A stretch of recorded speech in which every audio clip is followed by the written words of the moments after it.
नमस्ते दर्शकों, मैं कृतिका शाह सीबीसी न्यूज़ राजस्थान में आपका स्वागत करती हूं। तो जैसा कि आज गणेश चतुर्थी का तीसरा दिन है और हमने कहा था कि हम आपको डे बाय डे एक नए गणेश जी के मंदिर लेकर के जाएंगे। तो आज हम आए हैं पिछोला के पास झाड़ा गणेश जी के मंदिर में। झाड़ा गणेश जी का मंदिर बहुत फेमस है। झाड़ा गणेश जी का मंदिर फेमस इसलिए है क्योंकि उनका जो पेट है ना वो बहुत झाड़ा है, मतलब बहुत बाहर की तरफ निकला हुआ, इस वजह से इनको झाड़ा गणेश जी के नाम से जाना जाता है। यहाँ का आसपास का क्षेत्र इतना ज़्यादा पवित्र है कि यहाँ के आसपास के क्षेत्र में कोई बुरी शक्तियाँ हो ही नहीं सकती। यहाँ के लोगों का यह मानना है कि यहाँ का क्षेत्र इतना ज़्यादा पवित्र है कि यहाँ आसपास कोई बुरी शक्तियाँ मंडरा ही नहीं सकती है। तो चलिए अब चलते हैं हम झाड़ा गणेश जी।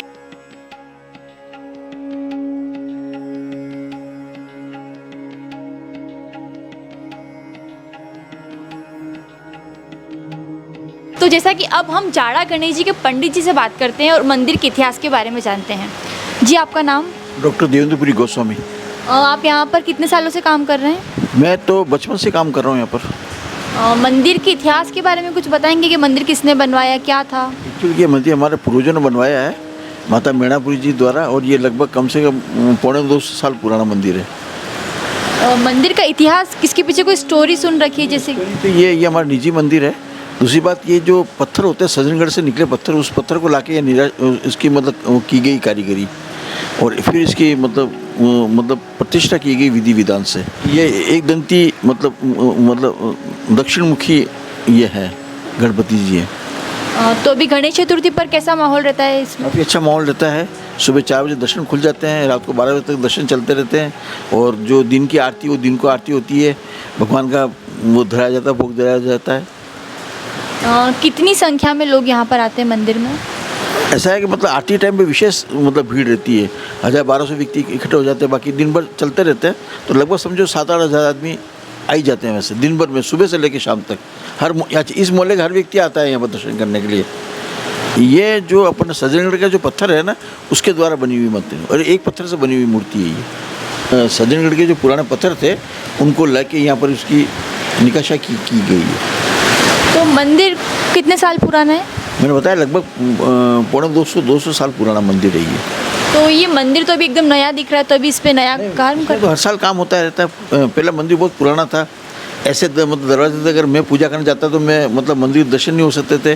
छोटी छोटी मतलब दीवारें बनी हुई थी, घूमटे बनी हुई थी, मतलब इसका जो आकार था इस प्रकार से था।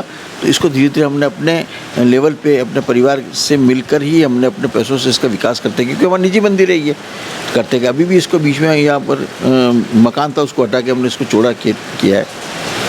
तो इससे क्या है, समय के अनुसार जो ईश्वर की भी देन होती है और अपनी भी श्रद्धा होती है, तो करते जाते हैं उसके अनुसार।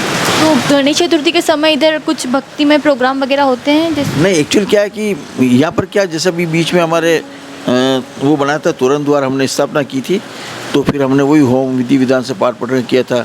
इस मंदिर को पहले जो पुराना मंदिर जो था उसमें उसको तोड़ा के नए कांच का काम करवाया, उस समय भी होम का कार्यक्रम हुआ था। तो जिस चीज़ आवश्यकता होती है उसके अनुसार कार्य करते रहते हैं।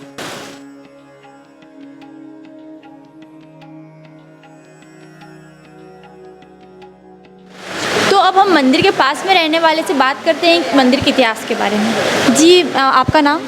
मेरा नाम राजकुमारी गोस्वामी। आप इस मंदिर के इतिहास के बारे में बताइए। आप लोग यहाँ पर कब से रह रहे हैं और क्या स्टोरी है इसकी? मैं तो आफ्टर मैरिज ही रह रही हूँ। 1977 12 दिसंबर को मेरी शादी हुई थी, तब से मैं यहाँ हूँ। और मेरे मदर इन लॉ बताते थे कि ये जब भगवान की स्थापना हुई थी तब सज्जनगढ़ के घोड़े से पत्थर आए थे, और 100 वर्ष पुराना मंदिर है ये। और हमारे ही परिवार के एक माता मीणापुरी जी यहाँ भक्ति करते थे, भगवान की भक्ति किया करते थे, और उन्होंने यहाँ पर जीवित समाधि ले रखी है जहाँ शिव जी भगवान का मंदिर है अंदर। और ये हमारे गणेश जी बहुत चमत्कारिक है, और यहाँ पर लोगों की बहुत मनोकामनाएं पूरी होती है। आप ये इतने धागे देख रहे हैं, ये सब लोगों ने मनौती मांगी है दर्शनार्थियों ने, और उनकी दर्शन जो उनकी पूरी होती है इच्छा, तो जो उनकी श्रद्धा होती है वो भगवान के भेंट करते हैं। और चांदी के छतर चढ़ाते हैं, नारियल भेंट करते हैं, प्रसाद चढ़ाते हैं वो। और भगवान सब मन वांछित फल देने वाले हैं। हमारे को भी भगवान देते ही हैं, सब भगवान का ही आशीर्वाद है। और ये हमारे दादा परदादाओं की प्रॉपर्टी है, ये हमारे निजी प्रॉपर्टी है।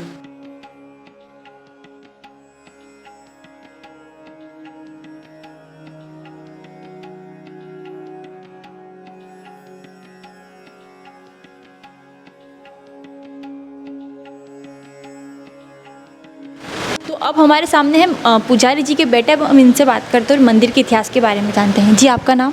जी मेरा नाम रविंद्रपुरी गोस्वामी है और आप सभी को गणपति जी की गणेश चतुर्थी की हार्दिक हार्दिक शुभकामनाएं 2022 में। और ये जो मंदिर है प्राचीन, लगभग 400 वर्ष पुराना जाड़ा गणेश जी इस मंदिर का नाम है। जाड़ा गणेश जी इस मंदिर को इसलिए कहा जाता है क्योंकि ये जो प्रतिमा है ये काफ़ी जाड़ी है गणपति जी की, और सबसे विशेषता इसकी ये है कि ये दक्षिण मुखी है, जो शायद ही कहीं देखने को आपको मिलेगी। और सज्जनगढ़ के एक पत्थर से बनी हुई प्रतिमा है जो कि हमारे पूर्वजों द्वारा स्थापित की गई थी। और विशेषता यही है कि ये दक्षिण मुखी है और इनकी सेवा पूजा बहुत ही धूमधाम से होती है, हमारे लिए भी बहुत लाभदायक है। और जितने भी आसपास के लोग हैं, काफ़ी दूर दूर से इनकी मान्यता है, लोग काफ़ी इनके दर्शन करने आते हैं। और गणेश चतुर्थी में विशेष कार्यक्रम इनका रहता है। इस बार 21 फीट हाइट और 51 किलो का केक यहाँ पर कटा था, और काफ़ी विशेष बाहर भजन संध्या वगैरह सब कुछ इस बार त्यौहार पे रही थी। तो ये इन गणपति जी का विशेष कार्यक्रम रहता है। कितनी संख्या के लोगों में, मतलब कितने लोगों की भीड़ आती है गणेश चतुर्थी के काफ़ी दौरान? हज़ारों की तादाद में यहाँ पर, मतलब अगिनत, अब मैं आपको गिनती नहीं बता सकता, हज़ारों की तादाद में यहाँ पर भीड़ रहती है गणेश चतुर्थी के टाइम। तो अभी जैसे 2 साल से कोरोना था, तो कोरोना का कुछ इफेक्ट पड़ा मंदिर के ऊपर? जी, कोरोना का काफ़ी इफेक्ट पड़ा। लोगों ने इस बार भी काफ़ी जो था सोशल डिस्टेंसिंग का कहीं ना कहीं लोगों ने मायने रखा, और मास्क पहन कर लोगों ने जो था मंदिर में प्रवेश किया। तो ये बहुत एक अच्छी चीज़ है, हम लोगों को देखने को मिली इस बार। और सबसे बड़ी बात ये है कि मेवाड़ में जो ये है पुराने शहर, जो मेवाड़ का जब ये शहर बसा था, जो प्राचीनता इस मंदिर की यही की कि जब उदयपुर शहर जब बसा था, तब से ये यहाँ पर विराजमान है गणपति जी। और इनके विधि विधान और तांत्रिक सेवाओं से इनकी पूजा होती है, क्योंकि दक्षिण की तरफ इनका मुख है। तो ये यहाँ की विशेषता है। तो इसकी विशेषता दक्षिण की तरफ से, तो मतलब क्या विशेषता है? जी, हमारे जो पूर्वज थे वो दक्षिण भारत से यहाँ पर आए थे, तो उन्होंने यहाँ पर इनकी स्थापना करी थी, इसलिए इनका मुख जो था दक्षिण की तरफ रखा गया था। कि दक्षिण दिशा इनकी विशेषता है, तो विशेषता क्यों है? विशेषता इनकी है कि इनकी जो सेवा पूजा होती है वो एक तांत्रिक विधि विधान से होती है। जैसे हम लोग अपन अक्सर मंदिरों में जाते हैं तो एक नॉर्मल अपन पूजा पाठ करते हैं, तो यहाँ पे इनको प्रसन्न करने के लिए इनकी सेवा पूजा कुछ इस तरीके से होती है कि जिससे ये काफ़ी प्रसन्न हो जाते हैं। मतलब आपका जो काम है वो पो बार आपके कर देंगे, ये इनकी विशेषता है। तो अब हम मंदिर में बैठे कुछ भक्तों से बात करते हैं मंदिर के बारे में। जी आपका नाम? एडवोकेट अदिति आमेटा। और आपका? जितुराज आमेटा। आप लोग कब से आ रहे हैं मंदिर में? मैं तो काफ़ी सालों से आ रही हूँ, मैं यहीं रहती हूँ, ननिहाल मेरा यहीं है, तो हमेशा आना होता है मंदिर। और आप? मुझे दूसरी बार, सेकंड टाइम। तो मंदिर का कैसा क्या सीन रहता है, मतलब गणेश चतुर्थी के टाइम पे? मतलब माहौल बहुत अच्छा रहता है, भीड़ काफ़ी रहती है, तो उस वजह से क्या है, एक मतलब काफ़ी भीड़ रहती है यहाँ पर, और माहौल भी काफ़ी अच्छा रहता है।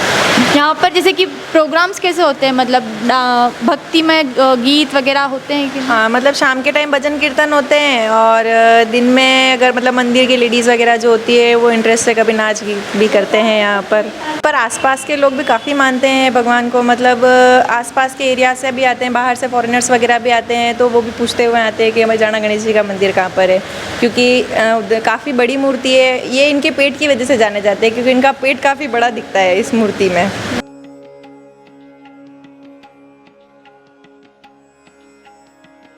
तो ये था जाड़ा गणेश जी का मंदिर। ऐसे ही हम आपको डे बाय डे नए नए मंदिरों के दर्शन करवाते रहेंगे। तो चलिए बोलिए गणपति बप्पा मोरया।